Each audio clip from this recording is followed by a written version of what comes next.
Hello and welcome. This is Michelle with PaperStampInk. Thanks for stopping by my channel today, where I'm going to share with you the alternative projects I came up with for the December 2019 Stampin' Up! Paper Pumpkin Kit. I hope you enjoy your kits. If you're not familiar with them, they're a fun surprise that you get in the mail every month when you sign up for a Paper Pumpkin subscription. We never know what's going to be in there, but it's always something good, and there's always things like a stamp set and an ink spot that you get to keep even when you're done with your kit. Now, what I like to do is come up with alternative projects on ways you can use the items in your kit, throw in maybe a few pieces of cardstock, but mostly using just the kit items where I can so that you can get the most out of your kit. I hope that you enjoy them. Stay tuned. I'll go through those projects and we're going to do one here on this video with you.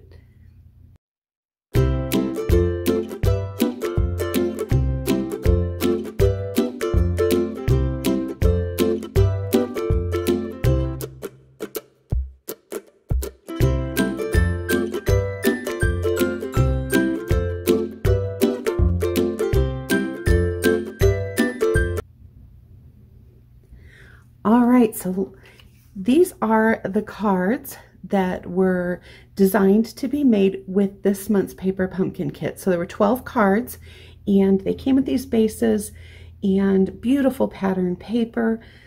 Again, if you're not familiar, you get instructions with your kit on how to put together the sample items. The other thing I love is that we always get the information on what the coordinating colors are. So it's real easy to just grab a few items from your stash that are in those colors, and these are great kits to take with you on the go. So if you need something to go to a craft event with some friends and you don't want to haul everything with you, Paper Pumpkin kits are great. Take them on the road, take them with you camping, throw in your scissors, a few extra embellishments, and of course my favorite Tombow Mono Multi-Glue, and you're ready to go. Let's go through the alternatives that I came up with this month. Let's start with, I want to show you the stamp kit. So we always get a stamp kit in there, and this one I think is wonderful. And again, we don't know what we're going to get, but this one is definitely a keeper. Some of them I use them for an occasion and then I pass them on to others, but look at all these wonderful sentiments that you have in this kit. So you're going to have a stamp set that you get to keep with you. And then there was an ink spot with this month's kit as well. I usually save those to take with me on the go, and I tend to use my larger pads when I'm stamping at home. I just find it easier to work with than the small ones, but they're a great way to get started. If you have limited supplies, you can build up a lot of different colored inks as well. So that was the stamp set that came with it. Now we did get, I think it was mint macaron that came with the stamp set. I'm going to bring in the terracotta tile, so I am bringing in a different colored ink pad to do this. And we always get adhesives.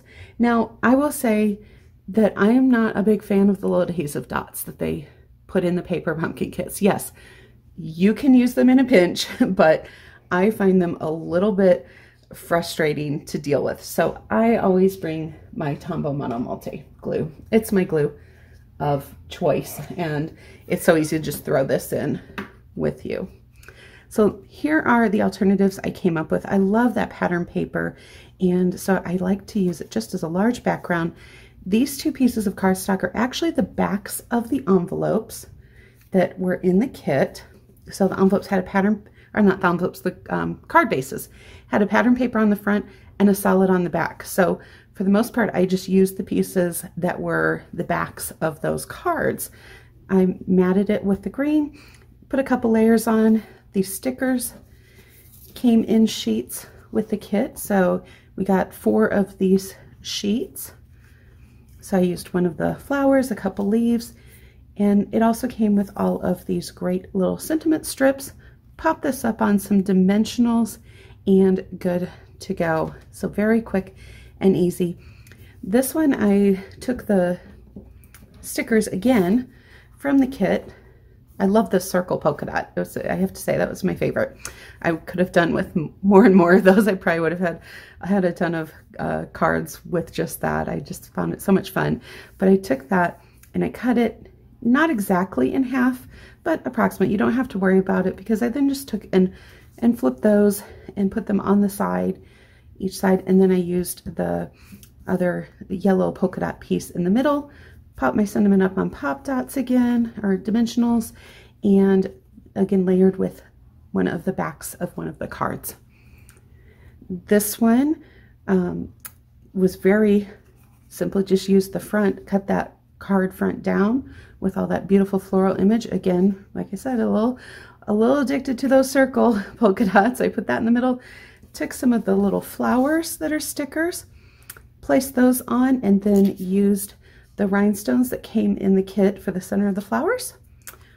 Pop your sentiment up on there, and you can mix and match your sentiments, of course, to whatever occasion you need. Sometimes it's fun just to have a bunch of cards made up and then put the sentiments on at a later date, so whatever you find that you are needing.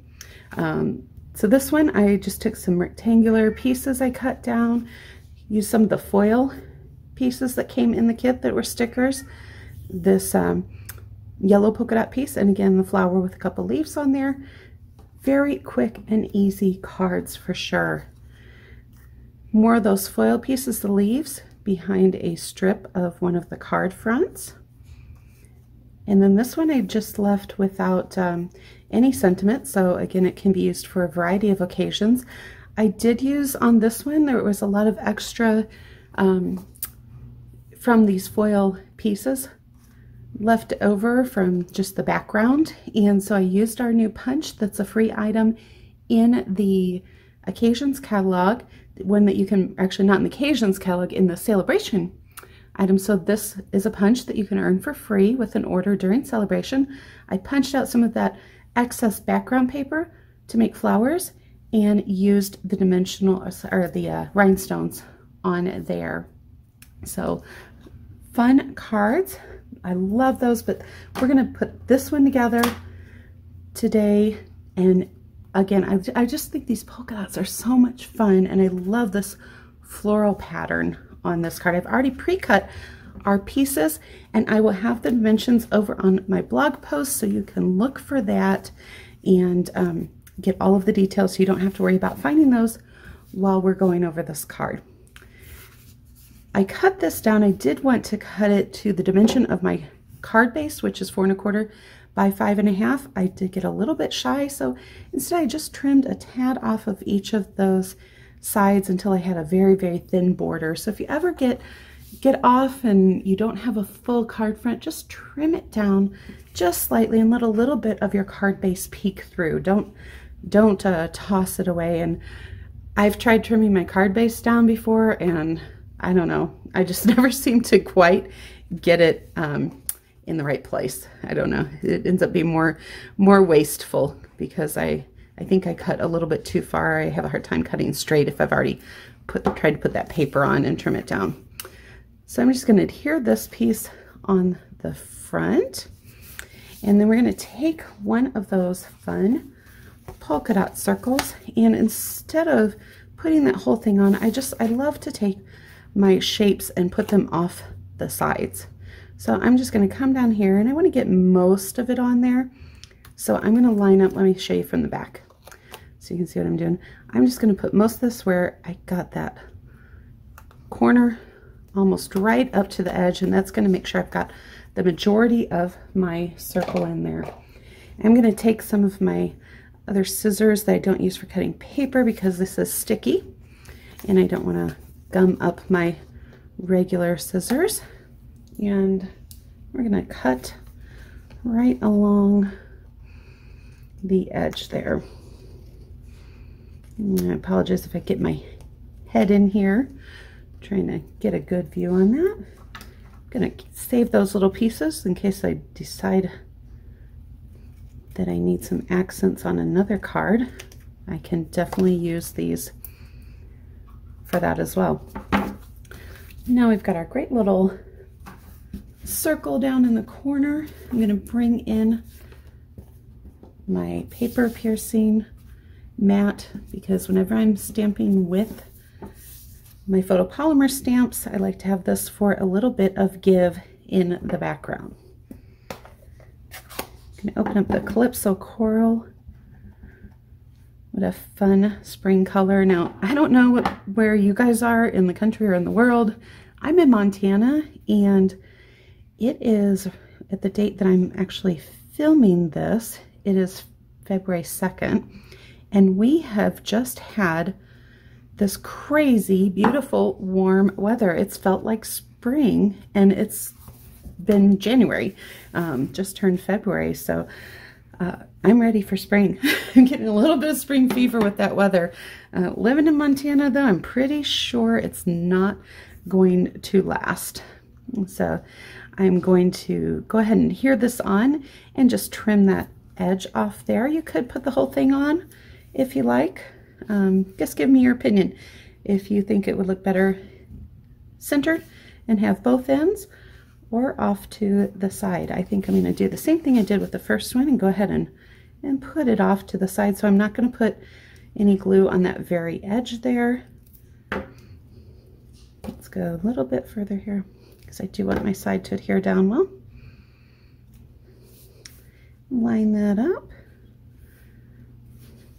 So I'm working on getting caught up on my paper pumpkin kits, and I know that Valentine's is almost here, and we had a lot of Valentine themed items in the January kit, so make sure you tune in.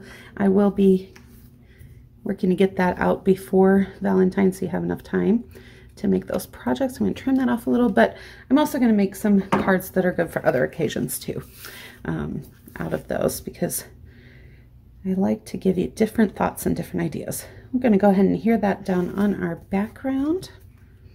I don't know why I felt like I had to measure that, like it changed sizes. I don't know from when I first placed it down. I just got a very, very thin border here, and this is where I love my Tombow glue, because when I have to be really precise like that, it's so easy to move that around. And then we're just going to come in here with our flowers. I'm going to put 3 of them on, one up in the very tip-top corner, and then 2 more around there. My paper piercing tool seems to have walked off somewhere, and I'm telling you, I think I'm going to have to get another one of those because I love it so much, and I seem to, for some reason, misplace that thing. And it makes getting these adhesive backed rhinestones up so much easier than trying to do it with my fingernails or with my scissors like this. I mean, this works. I like easy. So I love the tools we have. If it makes my life easier, I am all for it. And there we go. That is their alternative card, and we have these cute envelopes. I was a little sad because a lot of times Stampin' Up! Has inside the envelopes, they have pattern paper that I get to play with and use. I decided to not tear these apart and use these with the little flaps, but you could definitely use these flaps and use your plain envelopes as well, so that you've got additional pattern paper that you could trim down and use on your cards if you prefer. I hope you enjoyed this. If you did, give me a thumbs up. If you haven't already subscribed, make sure that you do that so you don't miss out on future videos and tutorials. You have an amazing day, and thanks for stopping by.